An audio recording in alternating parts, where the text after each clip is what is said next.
Welcome to the Obesity Medicine Podcast with your host, Dr. Rentea, board certified in internal medicine and obesity medicine. Here, we talk about a path to metabolic health, and we have real conversations about chronic weight management and living a full life. Just a reminder, I am a physician, but I'm not your physician. So everything that's on this podcast is for informational purposes, but please go talk to your doctor about what's right for you. There is no medical advice being given on this podcast. Welcome back to another episode of the podcast. How's everybody doing? I am a little while into having moved to a suburb of Chicago. We are absolutely loving where we've moved. For those of you that are newer to me, I have a 4-year-old son, and where we're living right now, I have never been in a position where we're in walking distance of multiple parks. It's literally magical. So there are so many trails and young families around us. I've just not ever been in a neighborhood like this. So I'm really enjoying it. I think we also picked a good time to move. Not that that was intentional, but with it being summer right now, a lot of people are outdoors and it's just feeling like a really magical time. So I'm definitely enjoying that. And then on a funny note, I don't know if a lot of you are familiar, but the time zone difference between Indianapolis versus Chicago, Indianapolis is Eastern time, Chicago is Central. So I have always seen patients in both Indiana and Illinois, so I'm used to that 1 hour difference. However, I entirely changed. And so I tried to change over within the clinic all the different scheduling systems and everything that we use to the new time zone. Of course, one thing got missed. So Monday I dealt with that. But I think now we've worked out all those kinks. So now I have to get used to being on the opposite side of the time zone. So anyway, it's just working through little things like that, kind of getting a house, getting things in it, stuff like that. All right, so let's switch gears and talk about today's topic. And I want to talk about why balancing your blood sugar is so important to decreasing food urges and cravings, and also has a big influence on your weight set point. Today, this is going to be a super brief look into this. If you're someone that enjoys this type of stuff, you like to learn this, you like the way in which I do it, I would highly encourage that you get on my email list. We'll have the link in the show notes, or you can go to renteaclinic.com and you can click on podcast, and right on the right-hand side is the email list.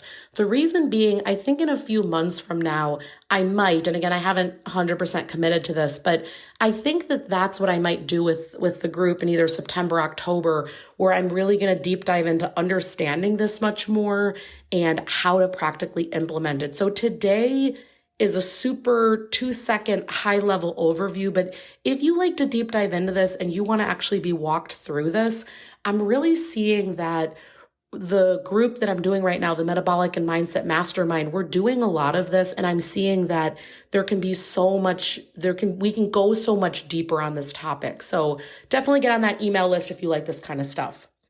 Okay, so first of all, why do we care about this? You do not need to be diabetic or pre-diabetic for this to be a concern for you. And one of the things I want to say that's just super interesting about this area is that we're seeing that blood sugar management has a huge impact as far as things developing like dementia in the future. So caring about these type of things, it's not only about your weight, it's not only about not passing away at an early age, it's about brain health and other things like that. And a lot of the reason when people come to work with me as a patient or a coaching client, they really are so distressed by having food urges and cravings all the time, meaning they're not hungry, but they want specific foods. And it's a really strong calling to that. The other name that you could give this is a brain chatter or food noise. It's this constant, what am I going to eat? When am I going to eat? How am I going to eat? What are they going to have there? It's this preoccupation with it. And it ends up, not only people's weight is not where they want it to be, which is almost secondary, but it's just so much energy that's going into managing this. And one of the best ways that I know to help people with this is to help them more toward an unprocessed diet. And I'll talk about what that means, less ultra processed food. Because when you do that, your insulin levels are not up as much. And we're seeing that insulin is really greatly tied, number one, to being able to know your satiety hormone signaling, meaning if you're hungry or you've had enough. But the other big thing is it usually dictates where your weight set point is. Now, part of this is complicated to understand because if you're overweight, most people have insulin resistance. Again, majority of people, you could have labs checked. It's only a small percentage that won't be affected by this. So even if your 3-month average blood sugar, which is called hemoglobin A1C, even if that's normal, even if your morning fasting blood sugar is normal, there are labs you can have checked, right? Let's say all of that is normal. If we were to check a fasting insulin level, that would be up years before those other lab abnormalities ever show up. So the way I like to say it's like a dam that eventually breaks, right? Like there's only so much water that the dam can hold before it's just like, right? That's the sugar spilling over when you're seeing pre-diabetes or diabetes. So how do we, in someone that's overweight where their insulin is up, there's a resistance there, you've got a ton around, but you're not answering to it. How is it that we can help bring down some of these levels? So of course, weight loss helps. It's like, but thanks, Captain Obvious, okay, great. If I lose weight, insulin comes down. But on a practical day-to-day level, the way that you can help kind of break this cycle, there are many ways. One of it is movement, exercise. Another really practical way that you can do this is to decrease the ultra-processed food consumption that you have. So those are things like chips and candy and bread and pasta. Now, I am in no way saying that those are bad foods and other foods are good foods, but I just like you to physiologically understand what they're doing to your body. So every time you have, again, it's that man-made food. Let's just take chips, for example. Every time you have that, or like a cracker, you are jacking up your blood sugar. And so it's normal that your body needs to produce more insulin to bring it down so that you don't have pre-diabetes or diabetes. Well, every time you do that, the insulin is constantly spiking because people are usually having processed food with every single meal. They're having snacks. It's really in every single aspect of our culture, because I really think that the food industry has made it very normalized that everything needs to be in a package, things like that. People are not really eating fruits and veggies and sort of plant or animal-based proteins. It's not really how people are living nowadays.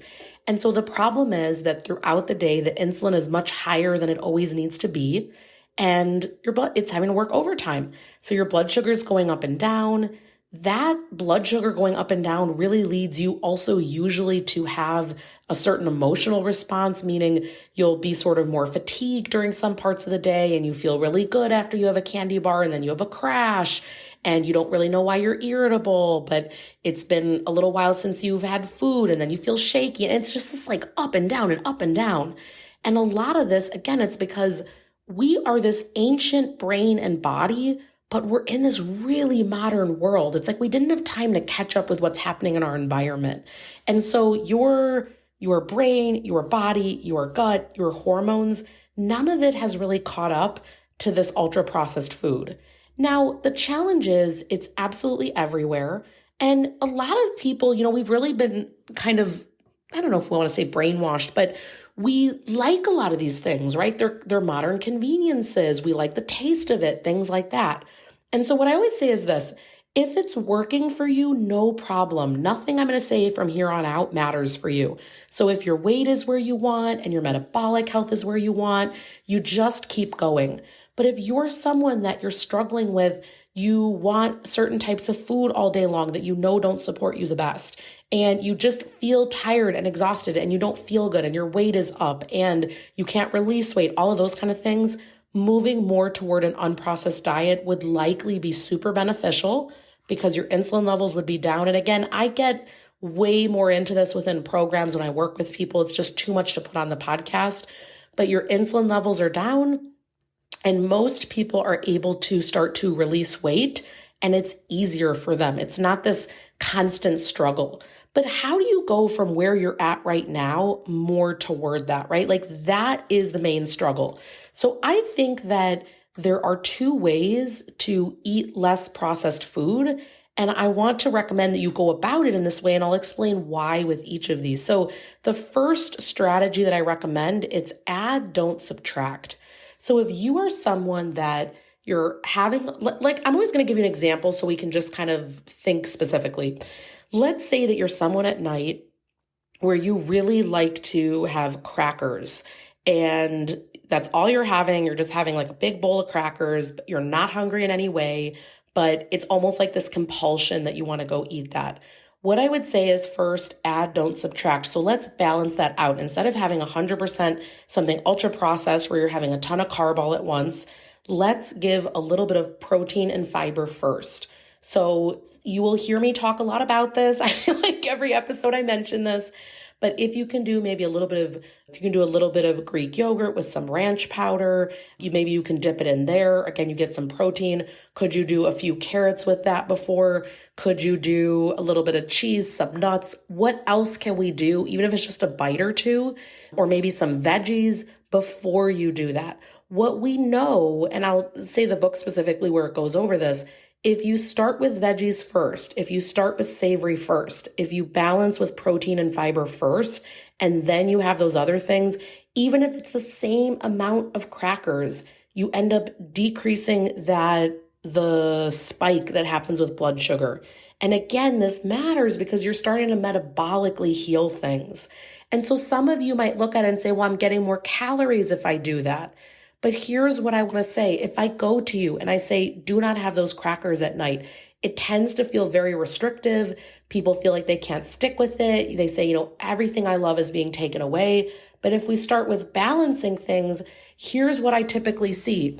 At first, you're adding in that extra stuff. And what ends up happening is because overall, later that evening, the next morning, the next day or two, you're feeling so much better, you don't feel that you need so many of those crackers. So maybe the amount of crackers goes down because you feel more even with the other stuff.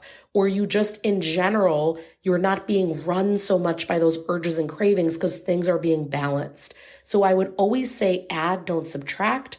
The second thing I always say is add a friend. So if you're having, and again, it's the same concept, right? So whichever one resonates more with you. But when I say add a friend, it would be, again, if you're going to have with dinner, you're like, I'm just thinking of mac and cheese.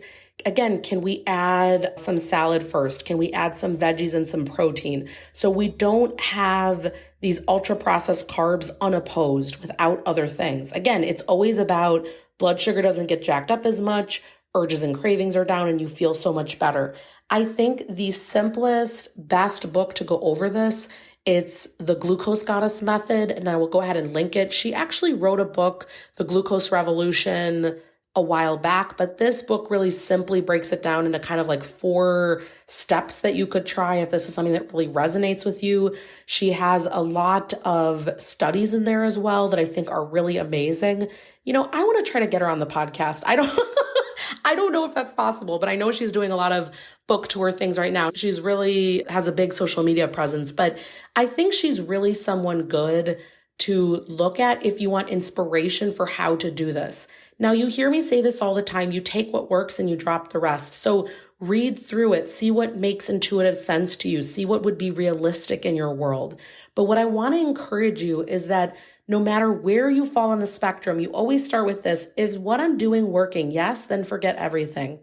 If it's not, then my first recommendation would be, if you're either trying to have less urges and cravings, have a more healthy relationship with food, you want to release weight and keep it off, things like that, then I would say let's try to first support your physiology with add, don't subtract, and add a friend. Let's balance things out. Don't be eliminating everything to start out with. Everyone has this urge to do radical overhauls. It's almost just the way that the human brain thinks. It's like everything's got to change all at once. It never sticks around. It never accounts for your taste preferences, all the things that are going into the way in which you're eating, how you enjoy to eat. It doesn't take any of that into account. Start with doing this balancing approach. And then see after 2-3 weeks, maybe a month, am I willing to maybe get rid of a snack if I'm not hungry? Then you can say, look, you are feeling so much more balanced overall. Are you willing to then, is that the next upgrade where you get rid of it? But most people, if I tell you in the beginning, go ahead and just eliminate it. I say, well, you're not physically hungry. We've talked before about emotional versus physical hunger. The way you know the difference is, would a hard-boiled egg or something I have zero desire for, a cheese stick, an apple, would that solve this hunger? If yes, you go ahead and eat. If not, then, and I'm still wanting to eat, right? So it's emotional hunger, but I'm still wanting to eat. Okay, fine, but can we balance it? Trust me when I say your physiology will start to be supported more, blood sugars are not going up as much, insulin levels are down, and you're going to feel a whole lot better. Okay, this was just a little starter into this. So I think the Glucose Goddess method can be a really great book to start with. The other one that's just an absolute original in this space, if you really like much more scientific approach, it's reading The Obesity Code by Dr. Jason Fung. Really great book. He's even come out with a second one now, but that really explains a lot of the different hunger hormones, where the research comes from. I think it is fascinating. And again, you always take what works and drop the rest, because you don't need to be doing intermittent fasting and all of this other stuff. If you're already doing a lot of emotional eating, please don't set yourself up for yet another fad diet. So the way in which I work with people, it's always really being very aware and realistic of where people are at, really helping them feel safe and calm with how they're going about these changes, and not doing radical overhauls that we just know from behavior science it does not work.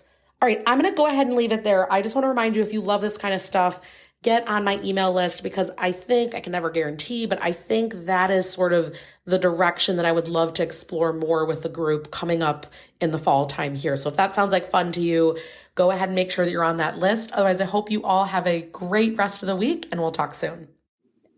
That marks the end of today's episode. But if you're newer to the podcast, I want to tell you about something that we have, and it's a free podcast roadmap. So this is perfect for any of you that are listening where you want to be directed to very specific episodes. So let's say that you are just starting out and you want to know, what should I do right when I start on the medications? Or you're experiencing certain side effects on the GLP-1s, or you want to know what to do if you're in a plateau, or if emotional eating is taking over, or if hunger levels are high. So we have many different categories of episodes that we've talked about, because there's a lot at this point. So if you want to be able to navigate that very easily, we have it broken down by category, and also the episodes that are there, and we hyperlink to everything. So you can just click on it and find the episode, easy peasy. If you want that, you can go to renteaclinic.com/podcast roadmap. We'll have it linked right here underneath the show notes where you're listening. And you can go ahead and get that free resource so that it makes it easy for you to navigate, because I know that it's really hard when someone has an established podcast. I am such a podcast fiend. I'm listening to podcasts all day long. And when I find one that I love, but there's a lot that are out there, I am so lost. So I hope that you enjoy this free podcast roadmap. Again, the link to get to that is going to be renteaclinic.com/podcast roadmap. I hope this is helpful, and let me know if you have any questions.